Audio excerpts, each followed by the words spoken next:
Bienvenue dans ce nouvel épisode d'une nouvelle série. Donc, on est toujours sur Au cœur des femmes entrepreneurs, mais là, je lance une nouvelle série spéciale où on parlera plus particulièrement du burn-out. Parce que j'en ai trop marre de voir des femmes talentueuses finir épuisées. J'ai vraiment à cœur d'accompagner les entrepreneurs à prévenir de cet effondrement invisible, en fait. Et c'est pour cela que je lance cette édition spéciale dédiée au burn-out. Donc aujourd'hui, je donne la parole aux femmes qui l'ont vécu et je suis toujours admirative de constater en fait quel message profond a apporté leur burn-out et quel changement ça a apporté dans leur vie et les a guidées à faire ce qu'elles font aujourd'hui. Donc aujourd'hui, je reçois Adélaïde qui lance cette première festivité et on va ensemble plonger voilà, dans son histoire, dans ses prises de conscience, dans ce qu'elle a vécu et du coup, non, d'abord, je vais t'introduire. Donc, bonjour Adélaïde, merci d'être là. Et avant de rentrer dans ton histoire et ton parcours concernant le burn-out, est-ce que tu pourrais te présenter rapidement à celles qui nous regardent et nous dire qui tu es et qu'est-ce que tu fais aujourd'hui? Ok, bah déjà, bonjour Anaïs et merci et ravie du coup d'être la première dans ce nouvel opus. Pour me présenter rapidement, du coup, je suis Adélaïde, j'ai 37 ans, maman de trois enfants, infirmière de métier depuis une quinzaine d'années. Et oui, aujourd'hui, je me tourne vers l'entrepreneuriat. Enfin, ça fait déjà une dizaine d'années que je suis dans l'entrepreneuriat. Mais là, j'ai vraiment décidé d'accompagner les femmes, en fait, à se remettre au centre de leur vie et de réveiller leur feu intérieur. Voilà. Ok, super. Du coup, quel était ton parcours en fait avant le burn-out? Tu l'as un petit peu dit, tu étais infirmière et du coup, donc, quels ont été plutôt alors les premiers signes qui ont annoncé ton burn-out et qu'est-ce qui t'a fait dire que ça n'allait plus? Ok. Je pense déjà que le burn-out, c'est pas quelque chose qui apparaît du jour au lendemain. C'est quelque chose qui est sur vraiment du long terme et qu'on voit pas forcément arriver. Le moment où on craque et où on détermine vraiment que c'est un burn-out, c'est qu'il y a eu déjà des signaux d'alerte bien avant. Hmm. Moi, ça fait 10 ans que je suis maman. Et je pense que les premiers signes, en fait, ils ont été dès le début, quoi. Il y a 10 ans, dès mon premier enfant, il y avait des choses qu'on me disait, non, mais c'est normal, t'es fatiguée, c'est normal. Plein de choses qui n'allaient pas et qu'on me disait bah, c'est normal et qu'on me faisait sous-entendre que si pour moi c'est pas normal ou que j'y arrive pas, c'est soit je suis pas à la hauteur, je suis Hmm. pas assez bien. Enfin bref, après il y Ouais, a toute beaucoup de la machine à culpabilité. conneries qui se met en route Ouais. et tu prends sur toi et tu dis bon c'est sûrement de ma faute. Alors je vais mettre un peu tous mes radars en veilleuse et je vais continuer d'avancer.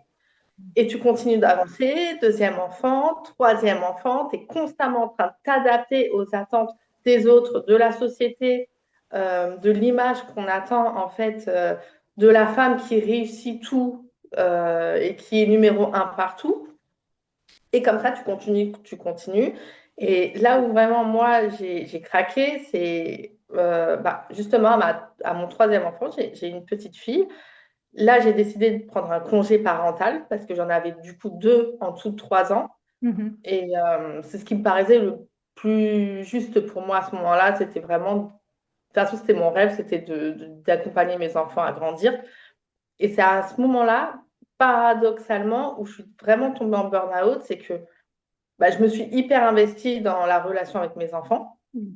J'ai énormément porté, je me suis complètement oubliée en fait, hein, parce qu'à côté de ça, tous mes rêves, tout ce que j'avais Hmm. envie, c'est un peu mis de côté. Tu te dis, je ferai ça plus tard, je ferai ça demain, et ces moments-là n'arrivent jamais. Et un beau matin, je me suis réveillée. Enfin, je voulais me lever comme d'habitude pour aller répondre aux pleurs de ma fille, et j'ai pas été capable de me lever. En fait, je suis tombée, je me suis écroulée, j'avais des vertiges, des palpitations, j'étais pas bien. Et plus je voulais me lever et passer à l'action, agir pour répondre à ses besoins, moins j'y arrivais. Ça crée énormément de Ah ouais. culpabilité, Hmm. d'angoisse. Je me suis dit, je suis la pire merde du monde à ce Ouais. moment-là. Ouais.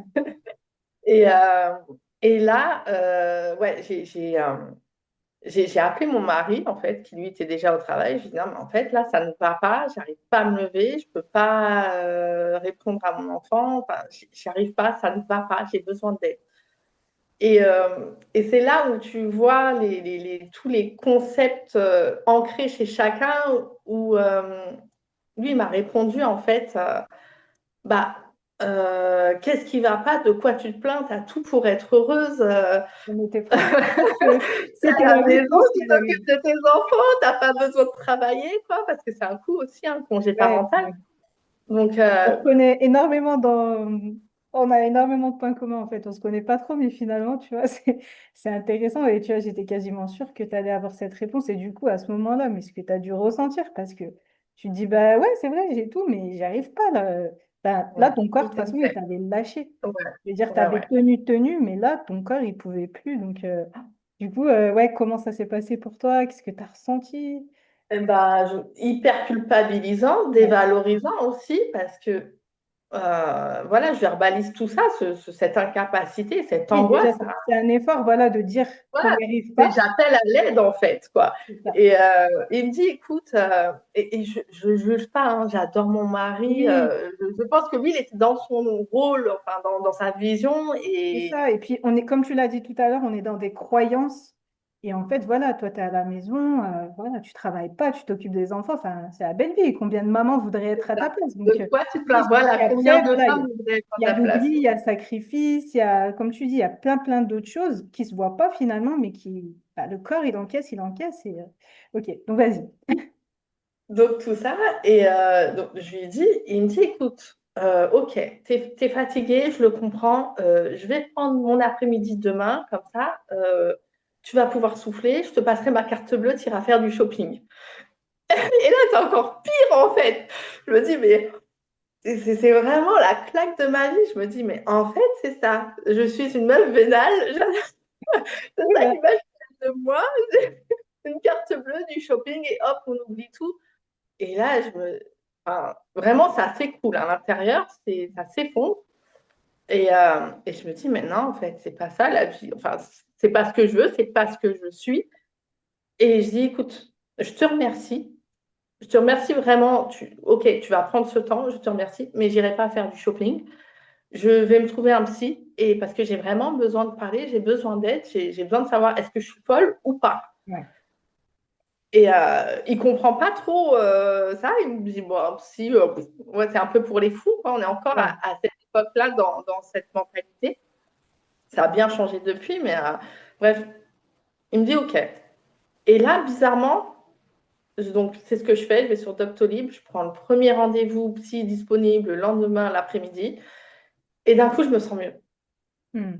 D'un coup, je me sens mieux, je retrouve de l'énergie, j'arrive à me lever, je sèche mes larmes, et voilà, j'enchaîne ma journée. Hmm. Et C'est comme si, en fait, ouais, tu avais trouvé l'espace où tu allais pouvoir déposer tout ce qui te c'est pesait et ça. aller te sentir C'est ça. confortable. J'ai Bravo. répondu à un besoin profond, Mm, voilà, que j'avais à ce moment-là. Et du coup, le lendemain, je raconte, bah, je découvre cette psychologue, je lui raconte tout ça. Et elle me dit, voilà, aujourd'hui, ce que vous vivez, c'est peut-être un des pires moments de votre vie. C'est, voilà, vous êtes dévasté, mais vous verrez que dans quelques temps, ce sera l'événement le plus bénéfique qui mm. vous soit arrivé. Et effectivement, elle avait raison. C'est ça. Mais sur le coup, ça, tu dois dû dire qu'est-ce qu'elle me raconte? Si je vais C'est pas ça, tout bien, à là, mes fait. enfants, tout ça, comment je vais faire? Ok, du coup, donc comment tu as été suivie? Elle pose un mot tout de suite sur burn-out, elle voit tout de suite que tu es en Oui, burn-out, ouais. Et toi, quand ouais. tu entends ce mot, qu'est-ce que ça te fait? Ça te rassure, Euh, tu te dis non, je fais pas un burn-out, c'est pas ça. non, non, ça me rassure. En fait, ça me rassure. Ouais, de te dire Et que elle t'es pas m'explique. folle. C'est ça. Elle pose le mot, le cadre, et elle me dit, on va voir tout ce qui, voilà, qu'est-ce qui s'est passé Mm. pour aujourd'hui en arriver là. Ok. Du coup, ça a duré combien de temps ton parcours? Voilà, tu as été suivi comment? Qu'est-ce que tu as mis en place voilà, pour prendre soin de toi durant cette période? Bah, j'ai commencé, ouais, j'ai fait une psychothérapie de Mhm. 6 mois, une Ok. thérapie brève. Ça m'a suffi vraiment pour un peu décortiquer, me remettre. Bah, en fait, c'était un moment pour moi, un moment de Ouais. parole, un moment où je pouvais libérer mes émotions, où je pouvais Mm. m'autoriser à être, en fait, tout Et à, ouais, simplement. à libérer. Ouais, à libérer tout ce qu'il y avait. Et ça a ouvert d'autres choses chez moi, en fait. À partir de ce moment-là, j'ai reconnecté vraiment à ma créativité, à mon intuition, à une écoute intérieure de ce qui se passait. Mm, mm. Et très vite, je me suis mis à peindre mes émotions parce que j'avais quand même du mal à les verbaliser, malgré que je sois soutenue par un psy qui avait l'espace et tout. Mais Ouais. mettre les mots, c'est pas quelque chose qu'on apprend. Voilà, c'est ce que j'allais dire. On est une génération où on nous a pas trop appris à exprimer déjà ce qu'on ressentait. On nous a plutôt dit non, il faut être forte. Donc, on a plutôt appris à ravaler, ravaler.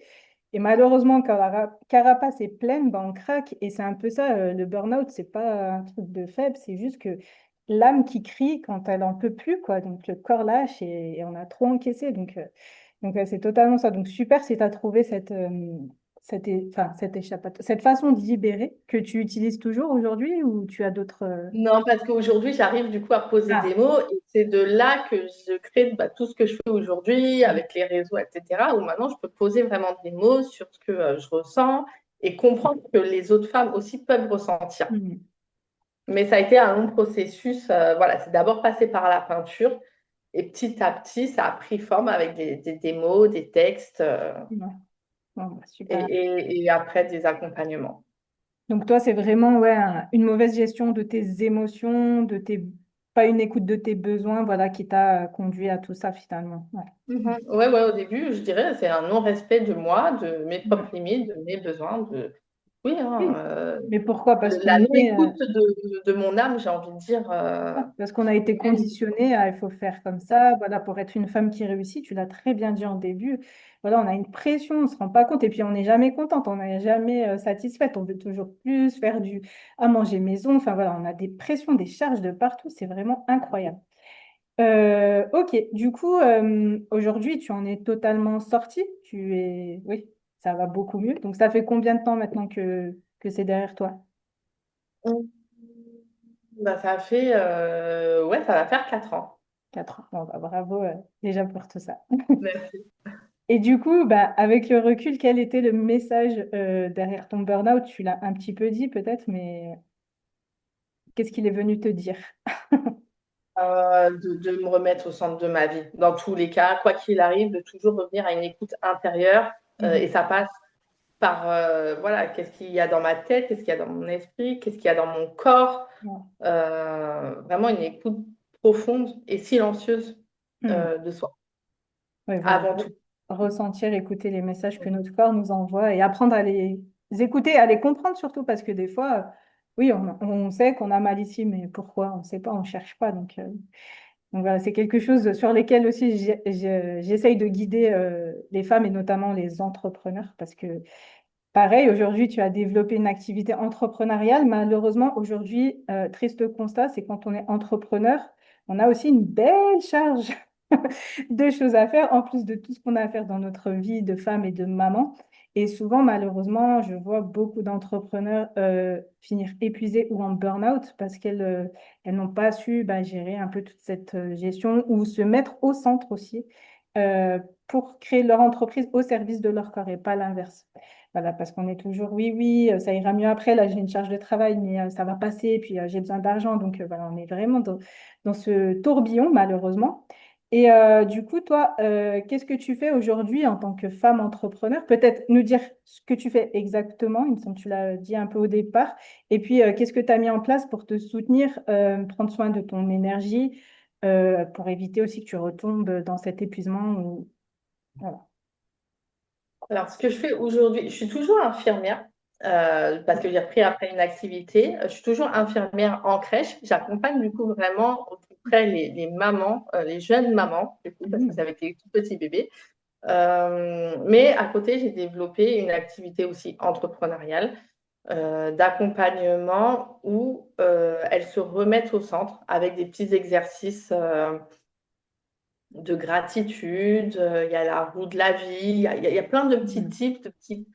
En fait, tout ce qui, moi, m'a aidé à sortir du burn-out, eh ben, je le propose dans cet accompagnement-là. Tous les petits exercices, parce que moi, je suis vraiment une femme d'action, en fait. Et je pense qu'il ne suffit pas de dire oui, je sais, mais si tu passes jamais à l'action, c'est comme autant ne pas savoir. C'est faut ça. Ça vraiment sert à mettre en rien. application ce que tu as appris et c'est du quotidien parce que dès que tu vas Mm, être fatigué, dès que mm, tu n'auras pas le moral, que les émotions elles vont venir un peu te challenger, tu vas retomber dans tes anciens travers. ouais. Et en fait, tout ça, c'est des guides, c'est un peu des supports, des petits tips en disant, bon, ok, là, je vais pas très bien. Quel exercice va m'aider ouais, à sortir la tête de l'eau, tout simplement. Donc aujourd'hui, bah, voilà, j'ai créé un accompagnement qui s'appelle Pulse, qui aide en fait à réveiller la vitalité, à sortir la charge mentale. Ok, bah, super. C'est un beau programme et beaucoup de mamans ont besoin de ça. Donc voilà, souvent, bah, en fait, ça part de notre histoire, de ce qu'on a vécu, de ce qui nous a aidés et bah, comment on peut le mettre au service en fait d'autres personnes pour qu'elles elles ne fassent pas la même erreur que nous ou qu'elles n'arrivent pas au même point que nous. Donc je trouve ça génial. Donc merci pour ce partage. Du coup, aujourd'hui, si tu avais un message à faire passer à une entrepreneur, moi je reste sur les entrepreneurs parce que Oui, voilà, c'est les personnes à qui je m'adresse, mais voilà, aux femmes, aux mamans et aux entrepreneurs, parce que les mamans restent des entrepreneurs de leur maison, hein, avec toute la gestion qu'il y a à faire, on est tout à des fait. entrepreneuses de notre maison. Du coup, voilà, quel message tu aurais à leur faire passer à ces personnes voilà, qui sont en train d'être épuisées, qui se sentent au bord voilà, de la rupture, voilà, ce serait quoi ton message pour elles? De s'écouter, de tout stopper, d'aller écouter ce qui se passe à l'intérieur. Hmm. Qu'est-ce qu'elles ont vraiment besoin là, tout de suite, maintenant? Ok. Bon, bah, vous avez écouté, vous avez entendu. Si besoin, vous pouvez venir nous voir, on peut en discuter, que ce soit Adélaïde ou moi. Ok, et bah écoute, merci vraiment du fond du cœur pour ce moment, pour ta transparence, voilà, pour avoir expliqué ce parcours avec ton authenticité. Du coup, enfin voilà, j'aimerais que tu partages où est-ce qu'on peut te retrouver pour les personnes qui écouteront cet épisode. Tu peux le dire et je le réécrirai de toute façon, pardon, sous la vidéo pour qu'elles puissent vraiment cliquer et te retrouver facilement. Ok, bah tu peux me retrouver sur Instagram avec sous le nom d'Adélaïde Contaré et Facebook aussi. Ok, super. Est-ce que tu as une petite offre? Voilà, l'offre Pulse est d'actualité. Elles peuvent te retrouver en C'est ça. le. Ok. Bon, bah super. Vous avez toutes les infos pour retrouver Adélaïde. C'est super. Et du coup, je vous remercie d'avoir regardé cette interview. Pour ma part, bah, pareil, vous pouvez me retrouver sur mon Instagram Maman au naturel.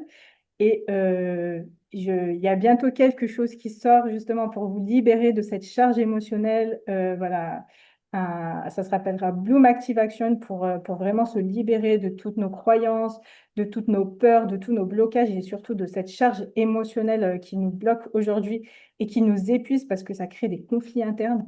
Du coup, voilà, on est tiraillé entre vouloir faire des actions et on n'y arrive pas. Donc ça aussi, ça épuise énormément ce qui se passe dans notre tête. Donc voilà pour la petite nouveauté qui arrive très très prochainement. Et ça sera des espaces de groupe cette fois. J'ai aussi des espaces plus individuels, mais voilà, pour cette fois, je ne vous parlerai que de ça. Du coup, ben, je vous remercie. Si vous avez des questions ou quoi que ce soit, vous pouvez les poser sous la vidéo ou alors venir en discuter avec nous sur Instagram directement. Et sinon, je vous dis de prendre soin de vous et on se retrouve très bientôt pour un nouvel épisode. Ciao, ciao!